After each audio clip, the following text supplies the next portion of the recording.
You're listening to Women's Media Center Live with Robin Morgan.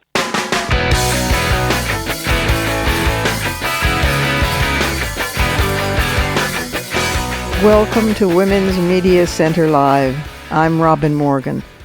Do we ever have a full show for you today? Inside the Headlines has so many items in it, it's bulging at the seams. And there's Surrealism Corner and, of course, Fighting Words. And my guests are interesting women. One, a distinguished historian, sheds light on our present by examining anew our recent past with the second coming of the Ku Klux Klan. And the other was a courageous crusader against sexism in Silicone Valley before there was any Me Too movement to have her back. So that's coming right up. But first, we need to go inside those headlines.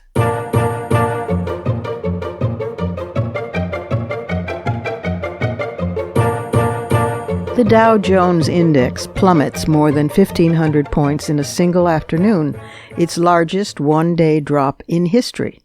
The U.S. Supreme Court opts not to review the Pennsylvania Supreme Court's excellent decision to redraw GOP-manipulated gerrymandered electoral maps by this fall's elections, setting a precedent for other GOP-mandated gerrymandered states, a win for democracy. Trump, meanwhile, wants a goose-stepping, weapon-wielding military parade. But also, meanwhile, the beat goes on with Me Too energy, and the bad guys are biting the dust faster than you can say remove and replace. There have been 12 resignations in the 115th Congress so far, a few who got jobs in the Trump regime, but most of them drummed out of office due to sexual misconduct allegations. It's been 117 years since the number of resignations has been this high, through this point in the congressional session. Among those scuttling off the ship before the blue wave drowns them this fall is Representative Trey Gowdy, Republican of South Carolina, influential chair of the House Oversight Committee, who became infamous for his Benghazi, Benghazi, Benghazi refrain hurled at Hillary when she was Secretary of State, and he kept hauling her before his committee, always finding nothing. Trey bit the dust, and you're welcome to join me in a chortle of glee. Steve Wynn, gambling czar and Republican National Committee finance chair, who was also a top GOP fundraiser, has bit the dust, stepping down from his RNC post because of sexual misconduct toward employees. The expose of Wynn was done by the Wall Street Journal, whose reporters seem to be hell-bent on opposing, using facts, the right-wing politics of their editorial page and owner, Murdoch. Trump's public health official, Dr. Brenda Fitzgerald, was forced to resign as director of the Centers for Disease Control and Prevention when it came to light that she had bought stock in tobacco, drug, and food companies 1 month into her new job. That's not sexual misconduct, that one, merely your garden variety run-of-the-mill corruption. Not that the left is immune. The Humane Society finds itself in a sexual harassment controversy with 7 current and former employees, including the women who filed complaints. Glenn E. Martin, a leading prison reform advocate known for his campaign to close the hellhole Rikers Island facility in New York, was forced to quit the group and pay a $25,000 settlement over sexual harassment. Neil Portnow, president of the Recording Academy, shot himself right in the Grammy at the 60th Annual Awards when asked about lopsided gender representation among winners. He blamed the victims, saying women needed to step up. Suddenly, there it was, #Grammys So Male, and vocal outrage from singers Pink and Katy Perry, and a letter denouncing his remarks signed by 6 of the industry's most powerful women, addressed to the Recording Academy's Board of Trustees. Portnow tried to backpedal, but he might yet bite the dust, and he should. And at long last, Me Too energy has turned back the clock to re-examine the charges against Woody Allen for having sexually abused his stepdaughter, Dylan Farrow, in 1992 when she was only 7 years old. Her mother, Mia Farrow, and brother, journalist Ronan Farrow, Ronan was the one who broke the Harvey Weinstein story. Well, they both stood with Dillon, and the police investigations found probable cause. Still, the DA never pursued charges in the case.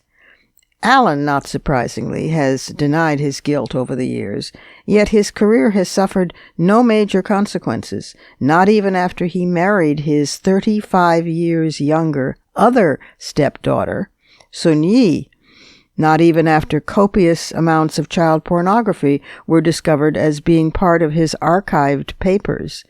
But now, actor Mia Sorvino has publicly apologized to Dillon for having not believed her and having continued to work in Allen films.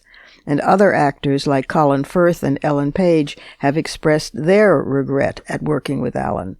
Plus, there's a building movement among actors to boycott films by this man they were once so eager to work for. And Amazon is reportedly considering dropping him from their roster of distributed films. I'm going to deal with the most infamous dust biter of the past week, wife-beater and White House Staff Secretary Rob Porter, in Fighting Words at the end of the program, because there are other headlines to peer inside of right now. Canada's national anthem, O Canada, is becoming gender-neutral, with new lyrics, changing to True Patriot Love, All of Us Command, from True Patriot Love, From All Thy Sons Command. Now, nice. And as a side note, Michelle Rempel, a Conservative Party lawmaker from Alberta, stopped in the middle of her speech on sexual harassment and just had a meltdown. I don't want to have this conversation again, she told the House of Commons. I don't want one more woman coming into my office. This needs to stop, and it needs to stop now. Close quote. Dozens of Iranian women have been publicly protesting against being forced to wear the veil, symbol of Iran's revolution as well as a religious requirement. The government suddenly released a 3-year-old report showing that half of Iran's population wants to end the requirement that women cover their head in public. 29 people have been arrested so far, but more women are doing flash appearances every day, like mounting a park bench, taking off the headscarf and waving them on little sticks like flags, as well as posting images of themselves bareheaded online. Back home in the USA, turns out it's women who are leading the indivisible movement. In 2017, 86% of calls to members of Congress were women, 70% of indivisible group members, and the majority of group leaders, women. Last, a news note to put another grin on your faces. Residents of Savannah, Georgia have been trying for decades to change the name of the major bridge that carries Highway 17 into the city. But the bridge stayed named after segregationist former Governor Eugene Talmadge. Talmadge, a Democrat, died in 1946, having vowed to purge the state university system of any employee who supported racial integration in education. He had also staged an electoral comeback by pledging to restore all-white primary elections. He had used martial law to wage political turf battles, and he was implicated in corruption. A number of new names have been proposed for the bridge, including that of Clarence Thomas. But now the Girl Scouts are organizing a major campaign for the bridge to celebrate Juliet Gordon Lowe, the Savannah native who founded, surprise, the Girl Scouts. They're holding milk and cookies receptions at the Capitol. They've hired a lobbyist, and they're going door to door selling the renaming instead of cookies. You know, somehow the idea of being lobbied by a brownie makes me confident that A, the bridge won't be the Talmadge Bridge much longer, and B, it probably won't be the Thomas Bridge either.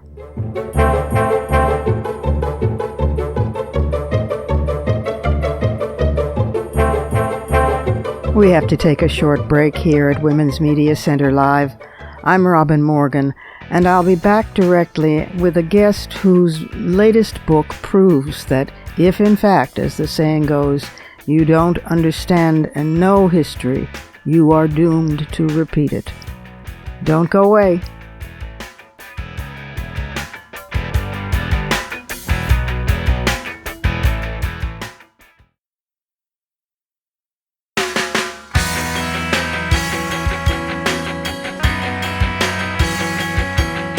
You're listening to Women's Media Center Live with Robin Morgan.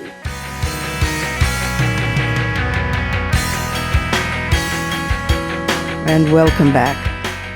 Linda Gordon is a professor of history and a university professor of the humanities at New York University. She's a prize-winning historian. Her microhistory, The Great Arizona Orphan Abduction, in 1999, and the biography Dorothea Lange, A Life Beyond Limits, both won the Bancroft Prize. And the Dorothea Lange biography also won the Marfield Prize. She was founding associate editor of the Journal of Women's History and serves on the advisory board of Signs, Journal of Women in Culture and Society. Her book, Woman's Body, Woman's Right, published in 1976 and reissued in 1990, remains the definitive history of birth control politics in the United States and was republished in 2002 as The Moral Property of Women. She published an historical study in 1988 of how the U.S. has dealt with family violence, called Heroes of Their Own Lives, which won the Joan Kelly Prize of the American Historical Association.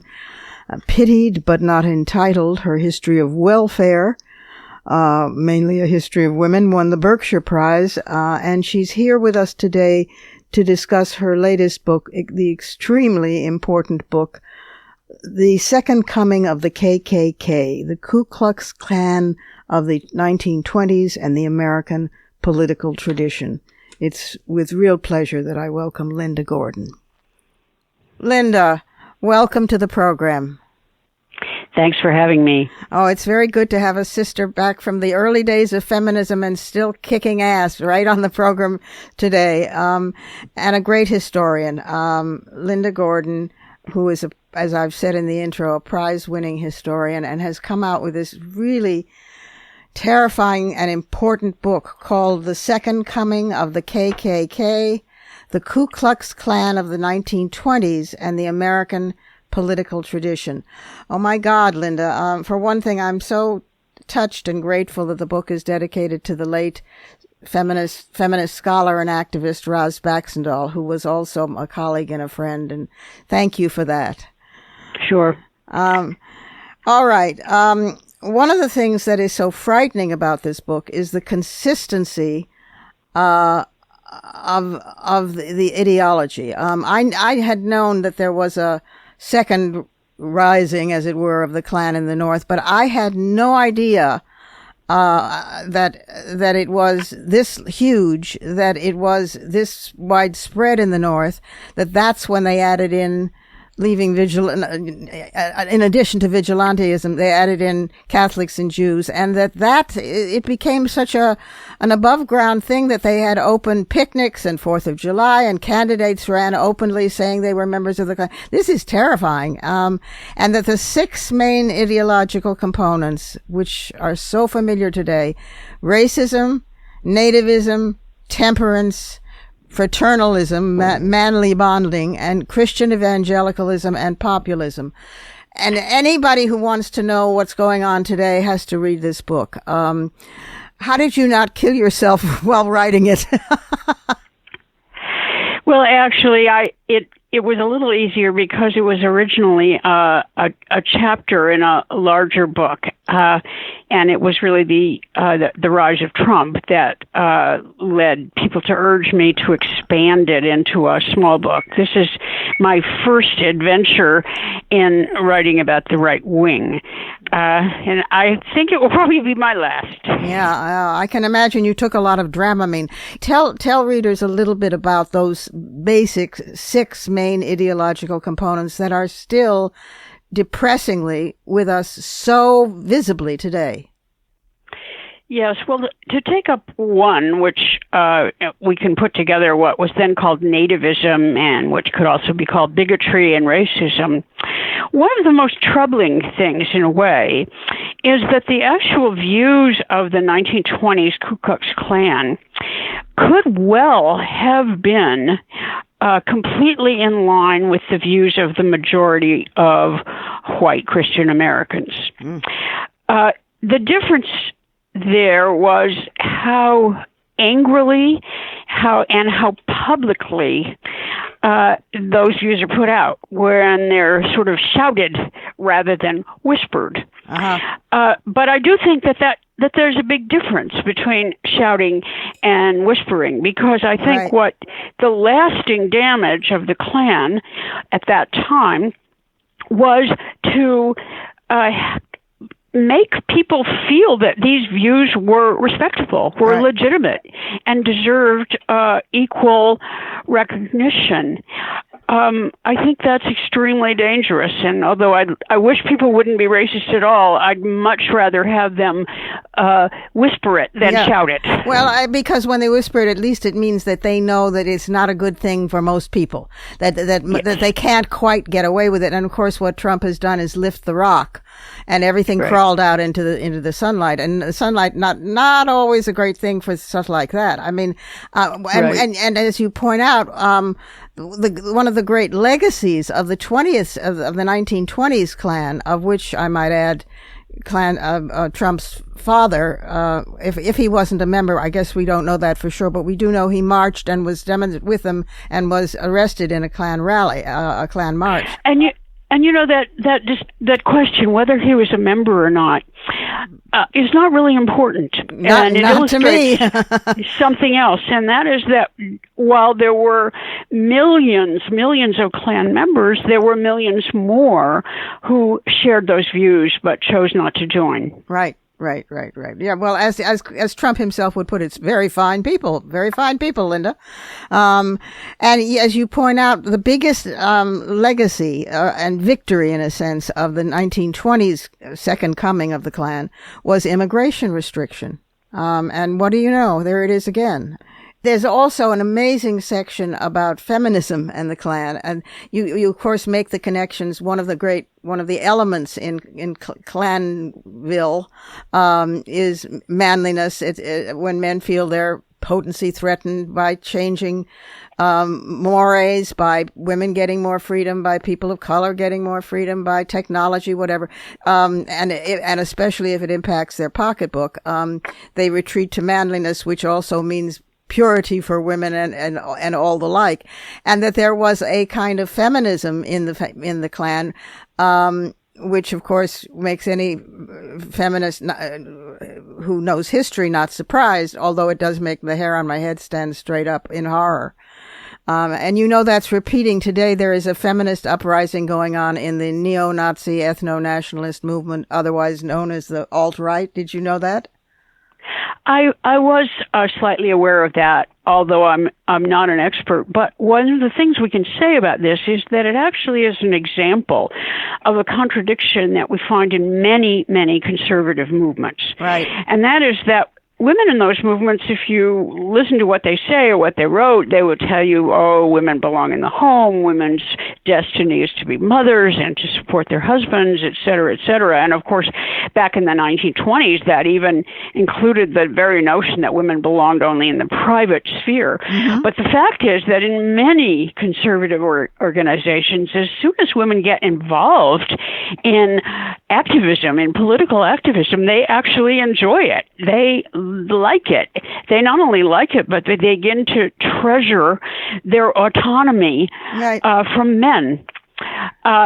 This was not widespread in the Klan, but it did happen in several locations, and I found it very interesting in the way that it's a theme that you can see in a lot of conservative movements. Talk a little bit also about, you have a fascinating section on the religious rights. I mean, which strikes some people as funny, although nobody really thinks it's funny. All the Klan clavicles and the Klan, I mean, the wordplay and the rites that they go through, these childish, bizarre, terrifying rites. Talk a little bit about that.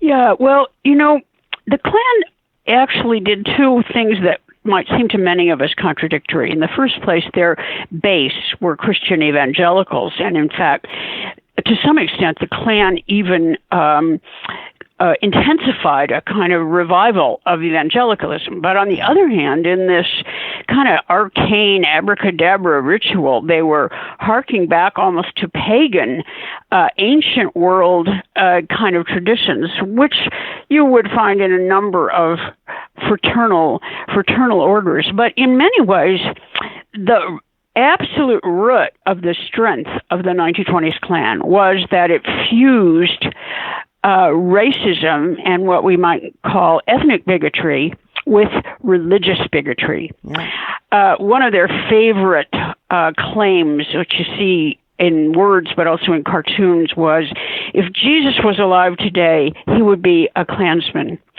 And this reminds us that, while people in the Southern first completely murderous lynching Klan burned crosses on people's property as a warning. That's right.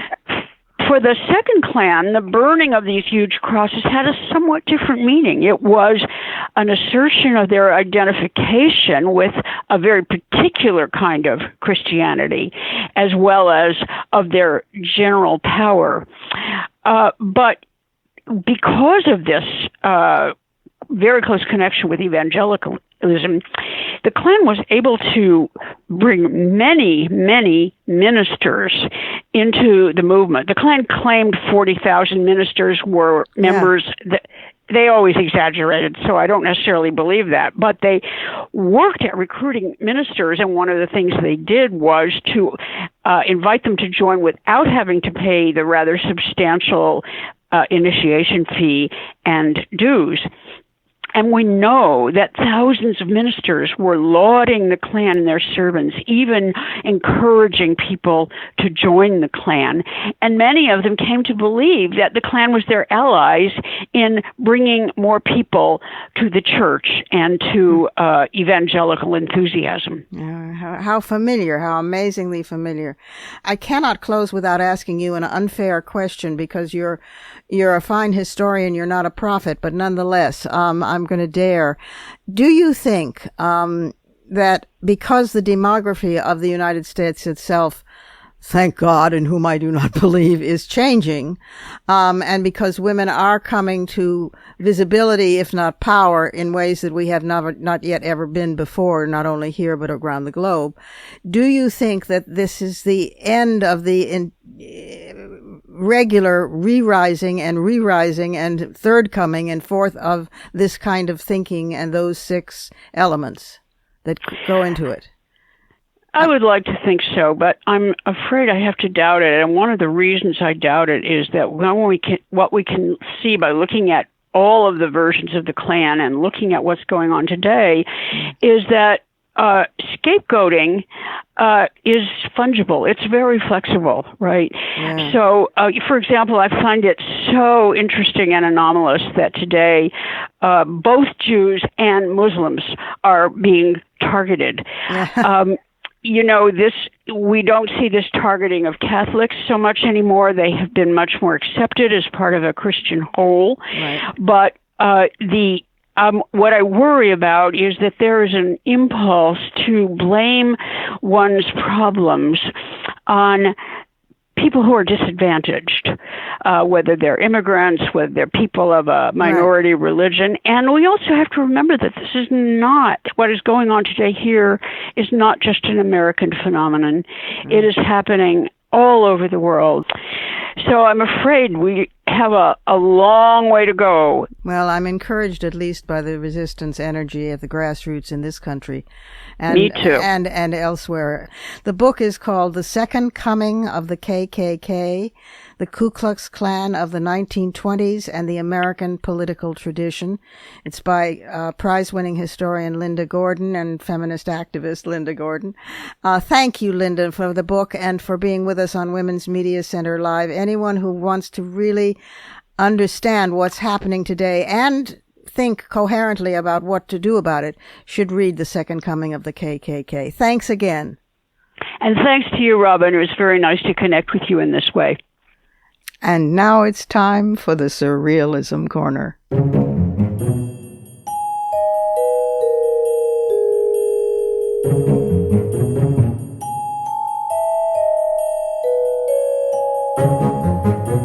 Eastern Europe seems to have retreated into authoritarian governing styles faster than the current tilt to the populist right in other regions at present.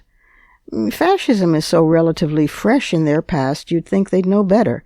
Yet in Hungary, where the right-wing government led by Viktor Orban has been on the offensive over the European Union's migration policies, the Hungarian state opera committed an outrage against both art and politics. Despite clearly required by the estate of George and Ira Gershwin that Porgy and Bess be performed only by a black cast, and despite the fact that George Gershwin turned down a hefty commission in 1935 to have the Metropolitan Opera produce Porgy and Bess, and another offer he turned down by Al Jolson to perform the work in blackface, despite all this, the Hungarian State Opera's version features, a predominantly white cast. Now, some people have understandably questioned the Gershwins, both white, having created such a work to begin with, although African-American artists of their era would never have had access to having the work performed had it been written by an African-American. Moreover, many great black artists, singers, who have articulated that vision over decades, have celebrated the work and adopted it as their own. Not Hungary, though, which seems to have forgotten the Velvet Revolution in favor of the Iron Fist. Then there's Poland, which has passed a new law making it illegal to mention that Poles showed any complicity in crimes committed by Nazi Germany during World War II. Honest to God. Never mind that Poland has a history of anti-Semitic and anti-Gypsy violence and persecution long predating the Third Reich. Never mind that Auschwitz itself is in Poland, though it will now be illegal to refer to it as a Polish death camp. And never mind that the World Holocaust Remembrance Center has stated that this new Polish law ignores, quote, historical truths regarding the assistance Germans received from the Polish population during the Holocaust, close quote. Denial is such a helpful tool when entering the politics of the surreal. Meanwhile, in England, where we really do expect better, January saw a scandalous exposé of a posh charity fundraiser at the Dorchester Hotel in London, the President's Club Charity Dinner. It raises money for children's hospitals. Auction items included lunch with Boris Johnson, the Conservative British Foreign Secretary, and afternoon tea with Bank of England Governor Mark Carney. Now, brace yourself. Last month, this is January 2018, remember, this was a man-only event.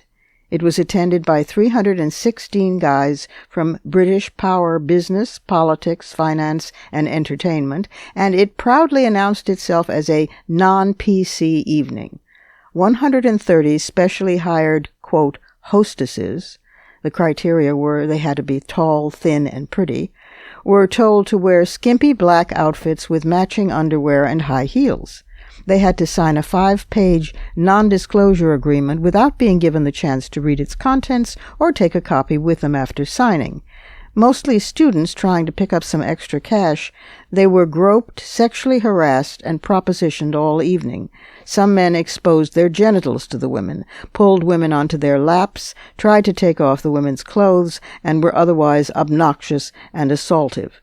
Now, this event has been a mainstay of London's social calendar for 33 years, with the past guest roster including Barclays Bank officials and Goldman Sachs executives, like those in the President's cabinet. Additional auction prizes included a night at a strip club and a course of plastic surgery, quote, so you can add spice to your wife, close quote.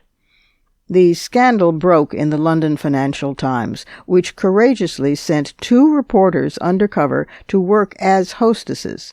The ensuing headlines created by this managed to foster such outrage as to ensure, or seem to ensure, that the event, if it takes place at all next year, will certainly be markedly different, especially since, for the first time in the near millennium of Oxford University, this year women students will outnumber men and will presumably in future hold and probably transform these positions held by powerful men. Now, here's a surreal little factoid that makes sense only in a patriarchy.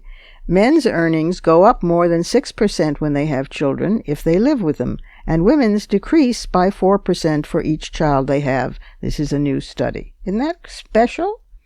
And last, in the dubious wins department, but hey, if it exists and women want to be part of it, they should have the right to do so. The Hasty Pudding Theatricals, the irreverent Harvard theater troupe that has not cast women since it began staging productions in 1844, announced for the first time that it would encourage women to audition this year.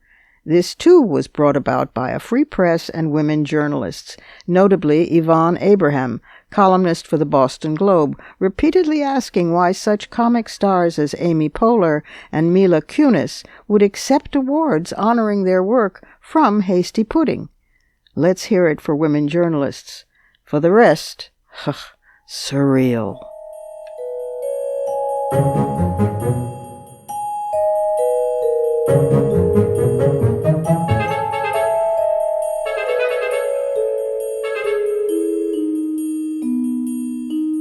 Time for another break here at Women's Media Center Live. I'm Robin Morgan, and when we come back, I'll be talking with a woman who, well before Me Too movement and anybody blowing the whistle on Silicone Valley, was out there all by herself taking on Silicone Valley for racism and sexism, and she lived through the consequences. That's coming right up.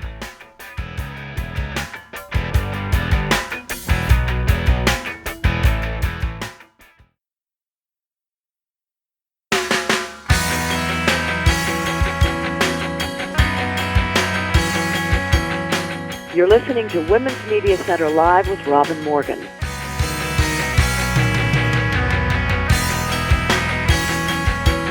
And we're back again.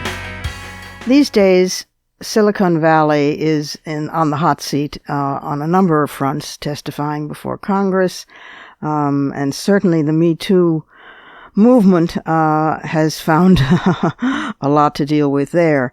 But before today, when it took even more courage to come out because one was completely alone, there was Ellen Pao, P-A-O. She became widely known for filing a gender discrimination suit against former employer Kleiner Perkins in 2012 because she had expressed vocal criticism of the hiring and promotion practices, including sexual harassment, in Silicon Valley. And she was then, in 2015, unpopular decisions made during her tenure at Reddit, in which she campaigned against revenge porn, generated a wave of controversy and death threats and trolling that culminated in her being forced out, basically. And the backlash that she received sparked the debates in the treatment of women and of men of color as well in technology that we're seeing the uprising of today stem from. She currently is an investment partner at Kapoor Capital, the Chief Diversity and Inclusion Officer at the Kapoor Center for Social Impact, and she is the co-founder of the diversity consulting nonprofit organization Project Include. She's also the author of a book which came out recently, Reset, My Fight for Inclusion and Lasting Change, which Roxane Gay called the necessary and incisive account of that famous discrimination case. And it's my great pride to introduce Ellen Pao.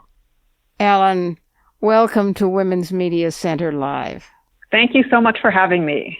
The book, which you are newly out with, is called Reset, and with a terrific subtitle, My Fight for Inclusion with Lasting Change. Ellen Pao. And it is the story of one woman, David, as it were, against the Goliath of Silicon Valley. First you were at a venture capitalist firm where you sued, and then you went to Reddit where you stopped revenge porn and did all sorts of other good things, and now you're the heroine of women in Silicon Valley. Now you're doing Project Include. Start with the book and take us through how all this happened. Yeah, so the book is about my experiences in tech and what I've learned is it's a lot of other people's experiences too. So a lot of the things that you learn that you feel like it's your fault, or, maybe this isn't really happening.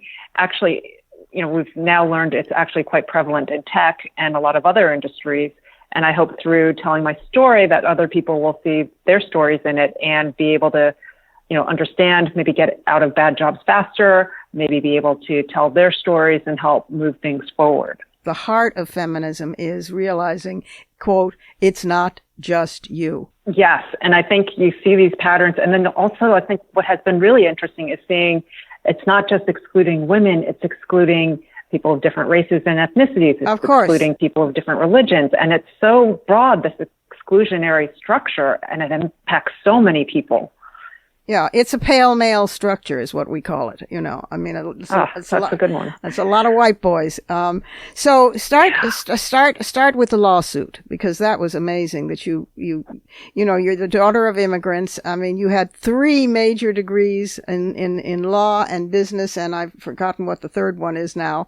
From Ivies, you were incredibly well qualified, and you were still found yourself excluded from meetings, and you talked too much, or you didn't talk enough, or what. There were always conflicting reasons why they were going off to strip clubs and and you were not invited. What a coincidence! What a surprise! What a surprise! Yeah. So you sued, and take it from there. Yeah, it came to a head when there was a set of promotions, and almost all the men got promoted, and none of the women. And we had longer work experience, longer time at Kleiner Perkins, more education, and it was a shock that none of us got promoted. And that, to me was this huge problem. In addition, I found out another woman had been harassed at the firm, and the things that they had responded with, like, you should feel flattered, that, and not dealing with it right away, that, was, those actions and lack of action really made me realize this was a much bigger problem, and it was not going to be solved internally. So I sued in 2012, and it took 3 years to get through all of their, defenses. So they tried to have it go into closed arbitration. They tried to, so there was a lot of work to try to, kind of wear me out, I think. This was Kleiner Perkins. That was the firm. This was Kleiner Perkins, and they had a whole legal machine, and it continues to this day. But they, in 2015, I finally had my day in court, and was able to tell, part of my story through the court system. But I lost. The article in the New York Times that talked about the litigation, that reported on the litigation initially, they quoted some author who had written a book about the Silicone Valley boys, and he said, nobody told me about any of this, so I'm skeptical if it ever happened. Well, when your book is about Silicon Valley boys, maybe they don't know about this other side of the coin. You think? Yeah. Oh, it's amazing. It's amazing. Yeah. But it's been the floodgate. So I'm kind of curious to see what this guy thinks now that everybody is telling their story, or parts of their stories, and it's become clear that this is happening, and there is bias in tech, and there is harassment and discrimination in tech, and it affects many, many people and many, many groups. It also affects not just tech, but it affects world communications, which is where it brings in the rest of us who are not necessarily techies per se, but because then you were interim chief at Reddit, and while you were at Reddit, you made the decision to rid the site of revenge porn, which, for listeners who don't know, porn that let's say a couple has been together and they break up, and then he has photos of her in what, now that they're not in a relationship, are in compromising positions, and he just revenge takes them online. So revenge porn is a real feminist issue, as well as the general of incredibly offensive content from the young pale males who think they control social media. And you while at Reddit, you took action against those, which of course brought the ire of all of the trolls down right on your head. Tell about that. Yeah. So there was also this, the things came to a head in 2014 when people hacked into different celebrities' accounts and stole nude photos of them. And they ended up posting those photos all over the internet. Most people shut them down. Reddit, being this forum for free speech, allowed the links to those photos to proliferate on the site, and it actually shut down the site for a little while. So with the removal of revenge porn, we also removed unauthorized nude photos. So if you're stealing nude photos from celebrities, you can't just post them on Reddit and have everybody see them. So there's this concept of free speech that ends up being this red herring, because people believe that every platform should offer a voice to every person that has one. Right. When you look at it, actually, this can't bear saying too many times, and I say it a lot because feminist pornography, a whole lot of things are used as a red herring in terms of the First Amendment. The First Amendment is that the government can do nothing to impair free speech. It was because the colonists were inveighing against King George, and they were imprisoned for that. So that's where it comes out of. It's very simple. It doesn't take, brain surgery to figure out that the abuse of free speech, very often at the cost to people of color and to women in particular, is epidemic. So you were absolutely right. And of course, Facebook is using that as an example today. So it doesn't mean anybody can say everything. And by the way, the much cited, crying fire in a crowded theater is not actually, a ruling. It was a statement by one of the justices during that ruling. It doesn't make it into the ruling. So you were interesting. I did not know that. That's right. You were completely on solid ground. And also, we at Reddit and all of these platforms remove content all day long for spam. So you're not allowed to say whatever you want when it's spam. So why wouldn't you be? Why wouldn't you be restricted in other ways as well? So there's a, so it is completely a red herring, and it gets wrapped up in this debate. Then you got really dumped on hugely. I mean, with people threatening your life online and off. After the Reddit thing, then you were a troublemaker. God love you. Yes, and a liar and a terrible person, and all of the information out there was terrible. And my belief is that Kleiner's PR firm contributed to that greatly. Of course, by participating in troll farms, which they call networks of influence. So there was like a confluence of multiple people trying to say negative things about me, and that kind of created this amplified expression of it, which was totally toxic. And it ended up, where, I ended up getting asked to leave, in 2015, shortly after the trial. Yeah, it's quite clear. I mean, it's quite clear even from what's been going on with the testifying before Congress that this is not going to change from self-regulation. So, okay, then you decided that you were going to do something about this, not just from within, but from without, and you founded Project Include. Tell us about that. Yeah, this was just in the beginning, it just started out as a group of 8 women who had experience in tech and decades of experience for some of us, who were interested in changing how the tech culture worked. And we had seen all of these people, go out, and all these companies go out and tout their diversity trainings and, their new hires, but no one really had this comprehensive plan that we thought was necessary. So we sat and talked about what is really needed. We came up with 3 general principles. Like, one is inclusion of everyone. It's, very tempting to include one group at a time, and it usually ends up being white women. For us, it's, you need to create an inclusive culture, which means everyone, not pick a few to go into the boys club. It's break down the boys club and bring everybody in. It's race, it's ethnicity, it's religion, it's ability, disability. I mean, there's a world out there. It's age, it's immigrant status, it's everything. Exactly. Yeah. And it's so incredibly enriching when it happens.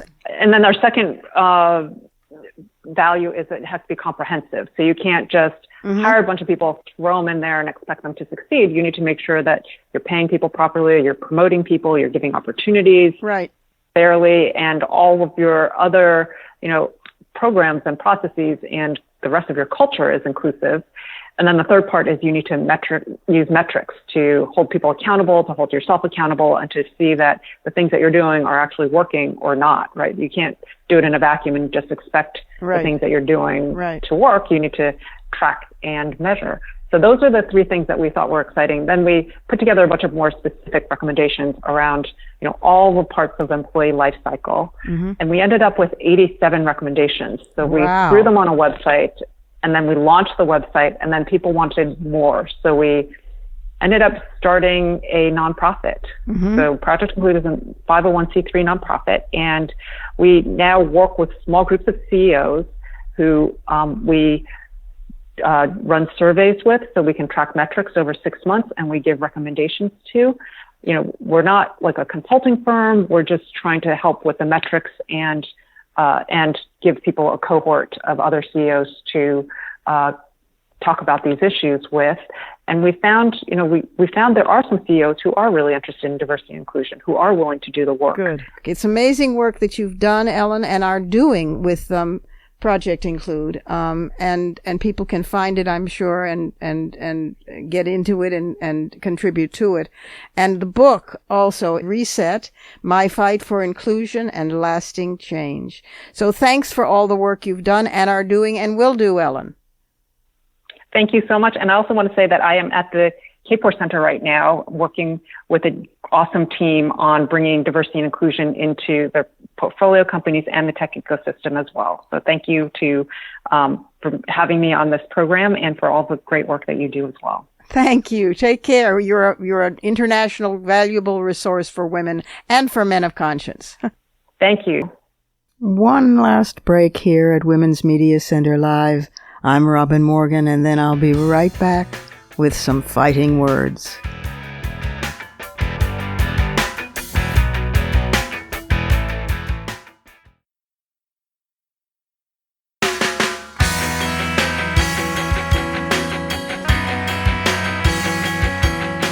You're listening to Women's Media Center Live with Robin Morgan.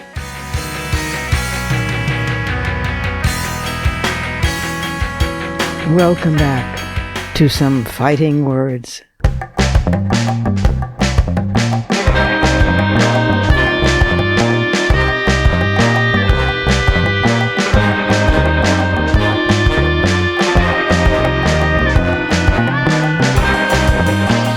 I have been almost inarticulate with rage over the revelations that Rob Porter, White House Secretary and Special Aide to Chief of Staff General John Kelly, had a long, well-known history of apparent wife battery and violence against women in general.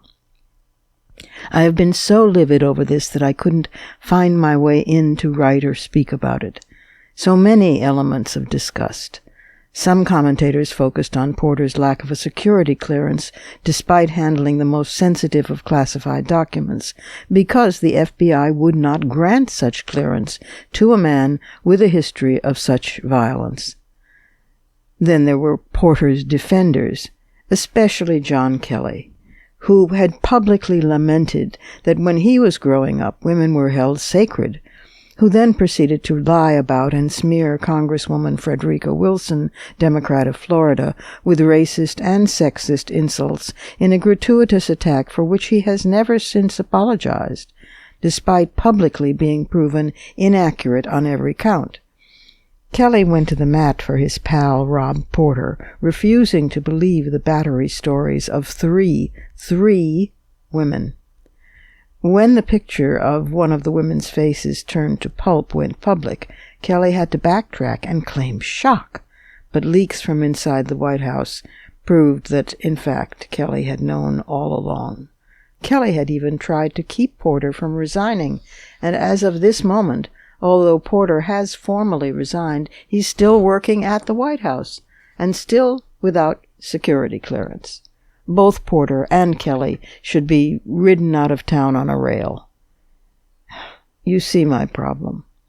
I ramble, I get inarticulate with fury about this revelation now involving 2 women, 2 ex-wives, plus a third, a girlfriend, all 3 speaking of his violence, rage, verbal and emotional, and physical cruelty.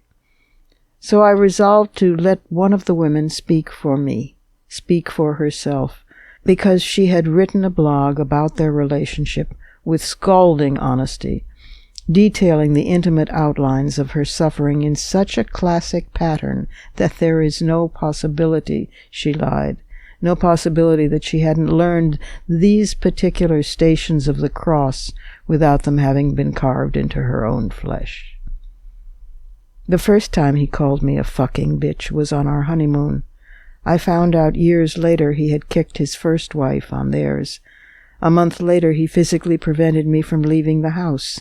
Less than 2 months after that, I filed a protective order with the police because he punched in the glass on our front door while I was locked inside. We bought a house to make up for it. Just after our 1-year anniversary, he pulled me naked and dripping from the shower to yell at me. Everyone loved him. People commented all the time how lucky I was. Strangers complimented him to me every time we went out. But in our home the abuse was insidious.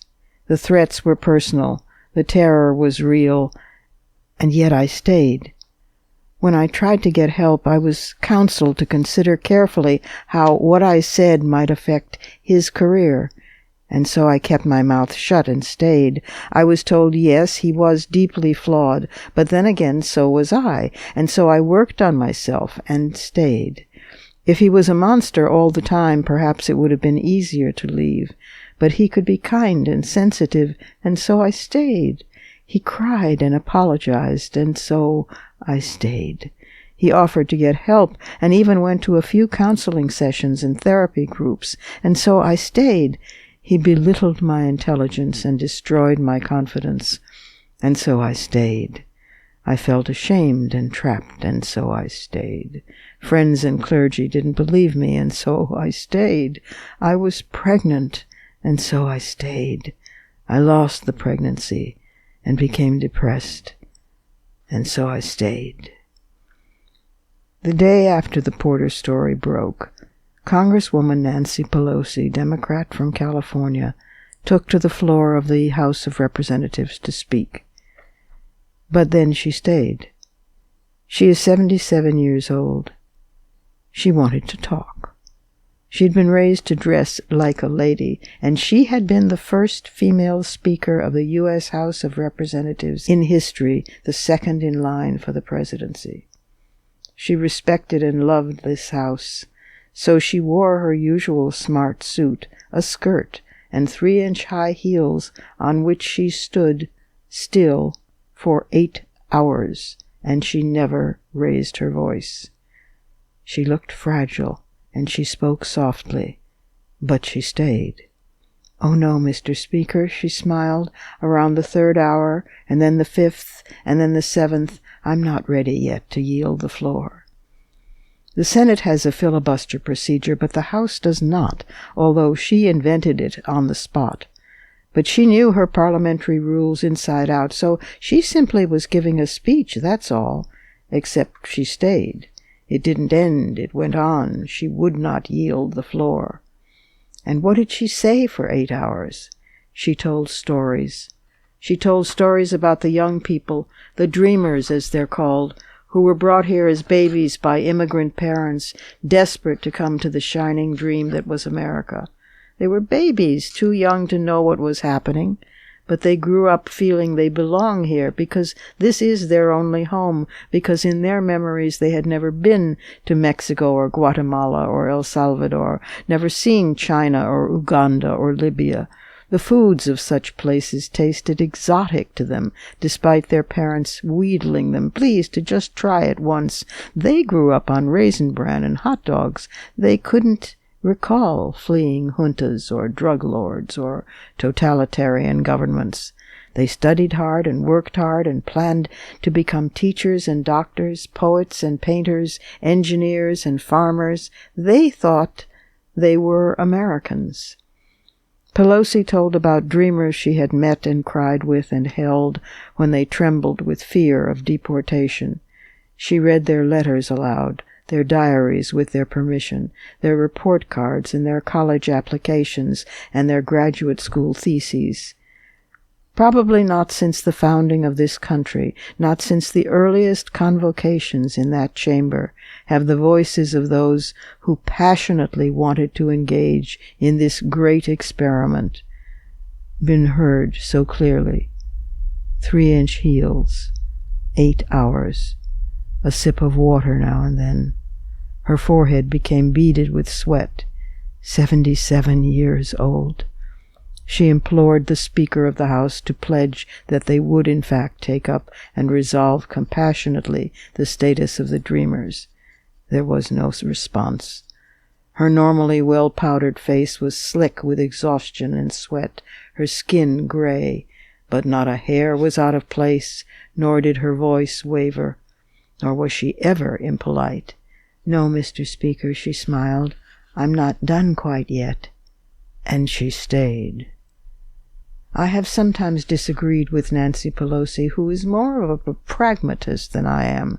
My luxury, her chosen burden. But I've never forgotten her kindness and pretense that she remembers me whenever we meet.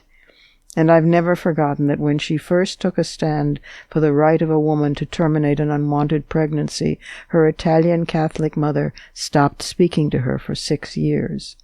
But she stayed with that position. Watching her perform this extraordinary act, model for younger people what leadership really is, defy both ageism and sexism, defy cynicism, even defy pragmatism for once, since all the commentators immediately said, "But the speech will have no real impact." I watched her, and I loved her passionately, because standing there she embodied the last words of Susan B. Anthony, "Failure is impossible." Because she stayed. Because Jennifer Willoughby's refrain and Nancy Pelosi's actions gave me the way in to say these words. Because knowing why you choose to stay and then choosing makes all the difference. And then, finally, realizing that, my tears could fall. Those are my fighting words. Add yours on Twitter, and remember to tag us at WMC Live and use the hashtag #FightingWords.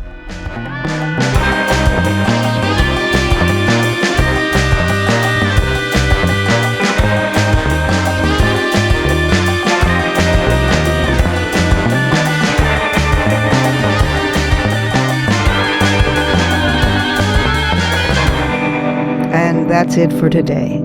This program is syndicated, but if you can't find the broadcast on a radio station in your area, you can always visit us at WMCLive.com for the show, plus the archive of all our previous episodes, and at iTunes, where you can stream, download, and subscribe to the show's podcast. Also, be sure to find WMC Live on Facebook and Twitter, and you can check out my website and blog at robinmorgan.net, and find me on Facebook and Twitter, too. Portions of this program were taped earlier. Opinions expressed here do not necessarily represent the WMC. Here's the family for Women's Media Center Live. WMC President and Executive Producer of this program, Julie Burton, and our founding and sustaining sponsor, Regina K. Scully. I'm Robin Morgan, your producer and host. Thank you for being with us, and don't forget to join us next week right here on Women's Media Center Live.